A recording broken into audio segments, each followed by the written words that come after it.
26 देखते हैं इसके एसेंशियल्स, जो कि है nothing which is not intended to cause death is an offence by reason of any harm which it may cause और to be intended by the doer to cause or be known by the doer to likely to cause to any person for whose benefit it is done in good faith and who has given a consent, whether express or implied, to suffer that harm or to take risk of that harm.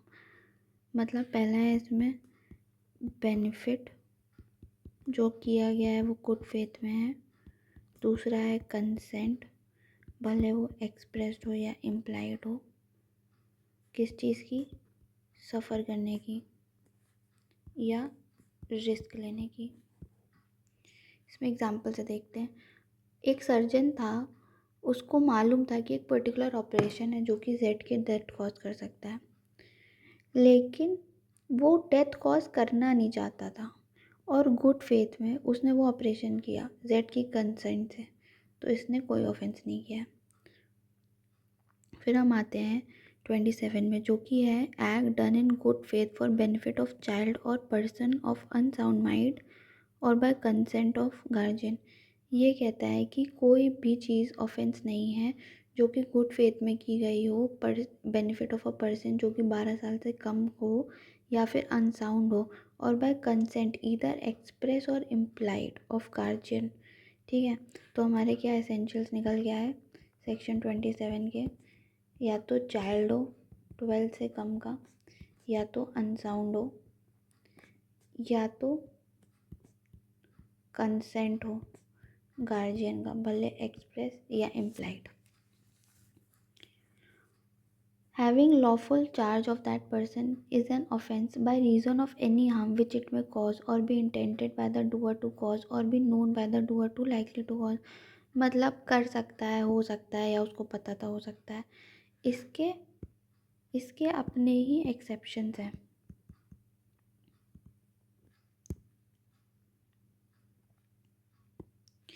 कि जो exception ये है कि intentional causing of death या attempting नहीं होना चाहिए, मतलब डेथ से रिलेटेड कुछ ऐसा काम नहीं होना चाहिए, या कुछ ऐसा नहीं होना चाहिए जो कि it knows likely to cause death for purpose of other than preventing of death और ग्रीवियस हर्ट और क्योरिंग एनी ग्रीवियस डिजीज़ और infirmity.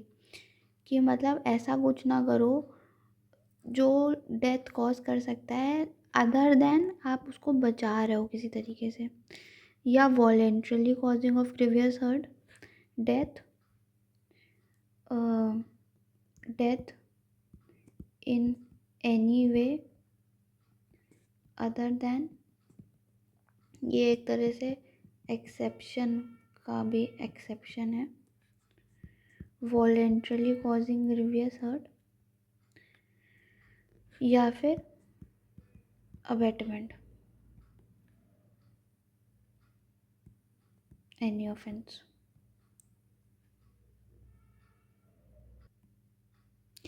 A, in good faith for his child's benefit without child's consent, has his child cut for stone by a surgeon।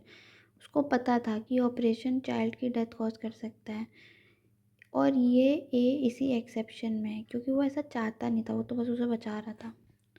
फिर हम आते हैं section 28 में कि ये जो हमने कंसेंट दी है, अब आपने कंसेंट दे दी तो आदमी मान लेगा, लेकिन हो सकता है ना कि हमने ये कंसेंट फियर में दी हो किसी चीज़ के, या किसी मिसकंसेप्शन में दी हो, हमें कोई फैक्ट ही क्लियर ना हो। तो ऐसे केस में a consent is not a consent as it intended by any section, जो कि वो कंसेंट नहीं मानी जाएगी अगर वो कंसेंट कोई पर्सन दे रहा है फियर ऑफ इंजरी या misconception of fact, and if person doing the act knows or has reason to believe that consent was given in consequence of such fear or misconception। मतलब कि उसको पता भी था कि ये सब फियर और मिसकंसेप्शन में है, और जो कंसेंट है is given by person who from of unsoundness of mind और intoxication is unable to understand the nature और consequence of which is given. या तो आपने कंसेंट फियर और मिसकंसेप्शन में दिया, या तो आप अनसाउंड माइंड के थे उस टाइम पे, या फिर आप इंटॉक्सिकेटेड भी थे, तो भी आपकी कंसेंट नहीं मानी जाएगी. Unless the contrary appears from the context, the consent is given by a person who is under 12 years of age. तो यहाँ पे, और अगर कोई चाइल्ड है, यहाँ पे चाइल्ड है और वो 12 ईयर से बिलो है, तो उसकी कंसेंट भी नहीं मानी जाएगी. फिर आता है हमारा सेक्शन 29. ये हमारा सेक्शन 25, 26 और 27 का एक्सेप्शन है. इसमें ये कहते हैं कि अगर कोई इंडिपेंडेंट ऑफेंस है तो उसका एक्सेप्शन से कोई मतलब नहीं है, मतलब जनरल एक्सेप्शन का. जैसे कि अगर आपने कोई मिसकैरेज कॉज किया है तो ये एक इंडिपेंडेंटली एक ऑफेंस है. ठीक है, मिसकैरेज आपने कॉज करा है और यहाँ पे आप बोल रहे हो भैया हमने तो कंसेंट ले ली थी, इससे कोई मतलब नहीं है, क्योंकि मिसकैरेज अपने आप में एक ऑफेंस है. तो आप ये कर ही नहीं सकते हो भले आपने ले ली थी एक कंसेंट या नहीं.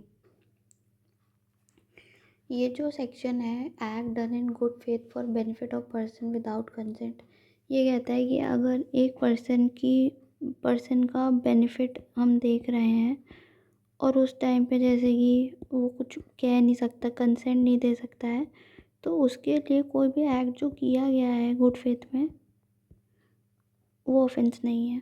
ठीक है, इसके कुछ एक्सेप्शंस हैं, जो कि है कि आप इंटेंशनल कॉजिंग ऑफ डेथ नहीं कर सकते हो, अटेम्प्ट टू कॉज डेथ नहीं कर सकते हो. तो इसमें यूथेनेशिया एक तरीके से आ सकता है. जैसे कोई पर्सन बेड रिटन है, परसिस्टिंग वेजिटेटिव स्टेट पे, अब वो नहीं बता सकता है, तो आप उसकी डेथ नहीं कॉज कर सकते हो.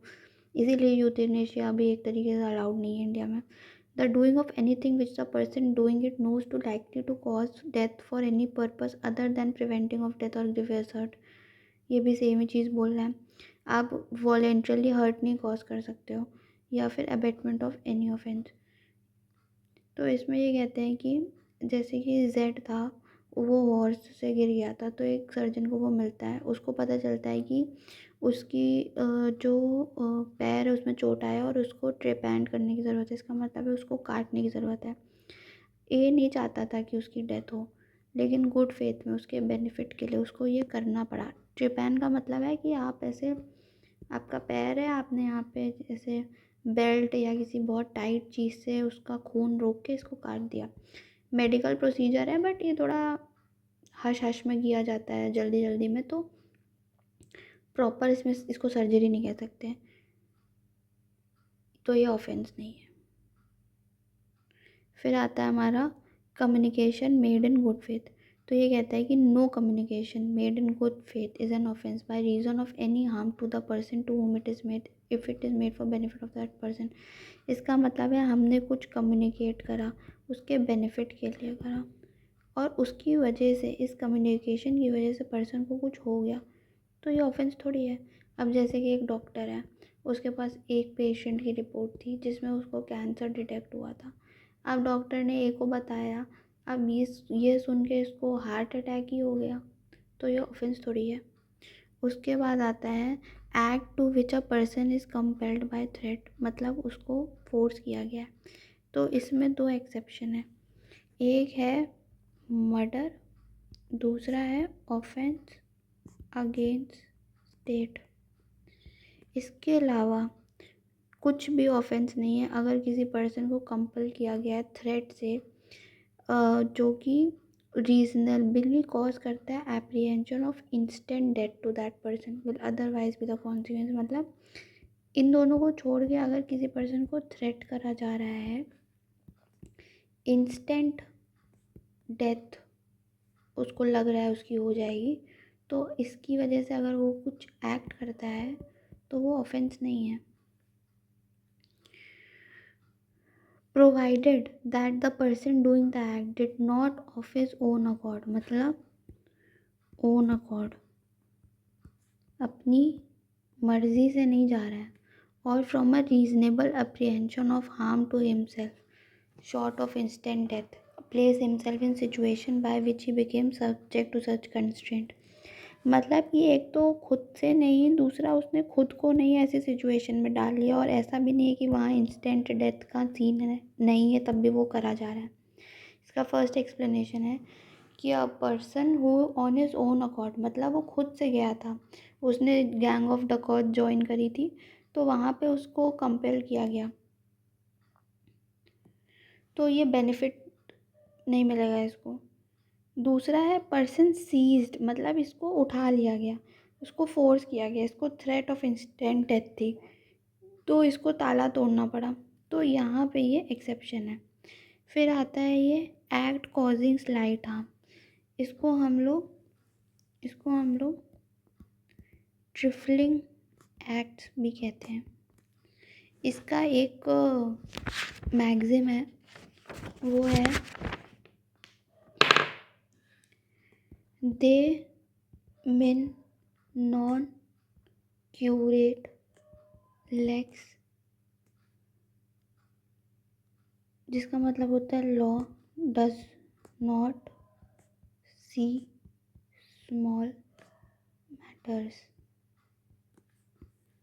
अब लॉ के पास इतने बड़े बड़े काम हैं, अब आप जाके बोलोगे कि मेरा लाइटर चुरा लिया है, तो आपका केस थोड़ी रजिस्टर हो जाएगा, पुलिस उसके पीछे थोड़ी पड़ जाएगी। इसका मतलब है कि nothing is an offence by reason that it causes और that it is intended to cause और that is known to likely to cause any harm if that harm is so slight, इतना छोटा है कि no person of ordinary sense, मतलब कि no person layman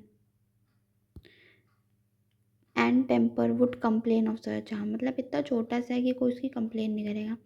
अब private defence हम लोग नेक्स्ट वीडियो में पढ़ेंगे।